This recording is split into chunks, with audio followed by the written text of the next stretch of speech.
क्या आपने कभी सोचा है कि केले के पेड़ की पूजा क्यों होती है? क्यों हर धार्मिक अनुष्ठान में केले के पत्ते का इस्तेमाल होता है? दोस्तों, इसके पीछे है एक दिल दहला देने वाली कहानी जो जुड़ी है उस ऋषि से जिसका नाम सुनते ही देवता कांप जाते थे।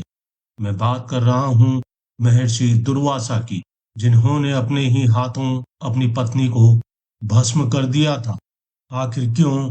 क्या हुआ था उस दिन? आइए जानते हैं इस रहस्यमय कथा को। नमस्कार दोस्तों, मैं आपका दोस्त रविंद्र और स्वागत है आपका मोटिवेशन मैजिक बॉक्स में। आज मैं आपके लिए लाया हूँ हिंदू पुराणों की एक ऐसी कथा जो आपको सोचने पर मजबूर कर देगी। यह है महर्षि दुर्वासा और उनकी पत्नी कंदली की कहानी। दुर्वासा का अर्थ ही है जिसके साथ ना रहा जा सके। प्राचीन काल में इनका नाम सुनते ही लोगों के मन में श्राप का भय पैदा हो जाता था। इनका खौफ देवताओं में भी रहता था। लेकिन आज हम जानेंगे कि कैसे वह ऋषि जो अपने क्रोध के लिए प्रसिद्ध था, वही अपनी पत्नी के सामने असहाय हो गया था। ब्रह्मांड पुराण के अनुसार एक बार भगवान शिव और माता पार्वती में तीखी बहस हुई।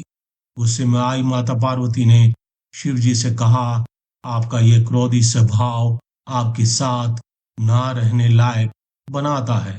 इस पर शिव जी ने अपने क्रोध को अत्रि ऋषि की पत्नी अनुसूया के गर्भ में स्थापित कर दिया। इसी कारण अत्रि ऋषि और अनुसूया के पुत्र का जन्म हुआ, जिसका नाम दुर्वासा रखा गया। यही कारण है कि दुर्वासा में शिव का क्रोध समाहित था। वे बचपन से ही अत्यंत तेजस्वी और तपस्वी स्वभाव के थे।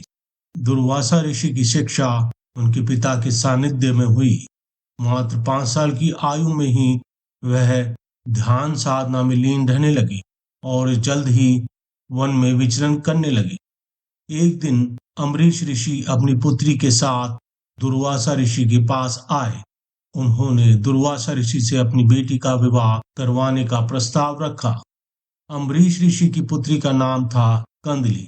उन्होंने दुर्वासा से अपनी बेटी के सब गुण बताए, परंतु साथ में यह भी कहा कि उसमें एक अवगुण है जो सब गुणों पर भारी है।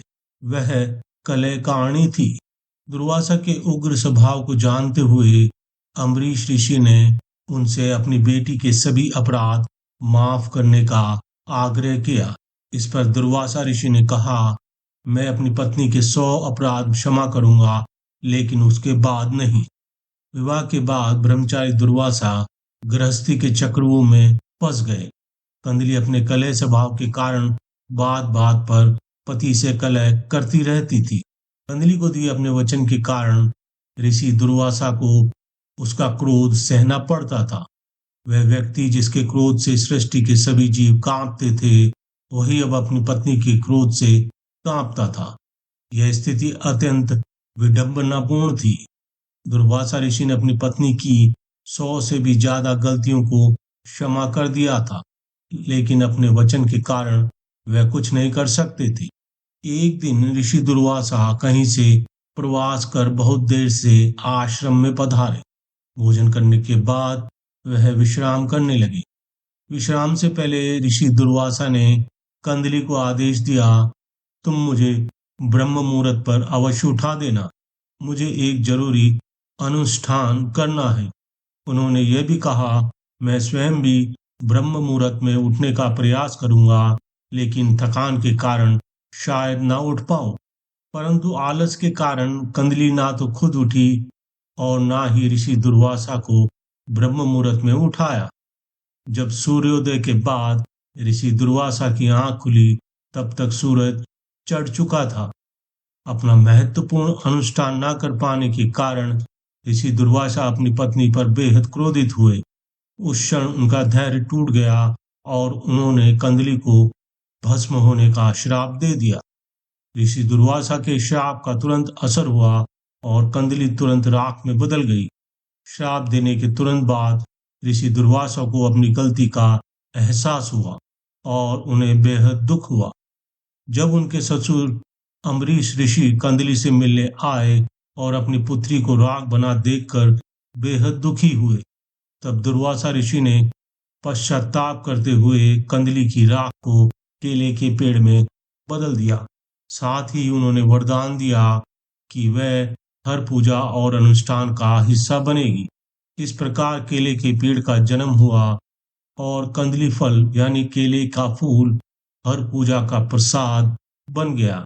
यही कारण है कि आज भी केले के पेड़ की गुरुवार को पूजा होती है। हर धार्मिक अनुष्ठान में केले के पत्ते का प्रयोग होता है। यह कंदली के पश्चाताप और दुर्वासा ऋषि के पछतावे की कहानी है। अगर आपको ये कथा अच्छी लगी तो इस वीडियो को लाइक करना ना भूलें और चैनल को सब्सक्राइब करें।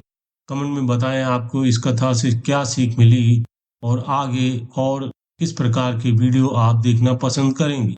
तो मिलते हैं अगली रोचक कथा के साथ। धन्यवाद।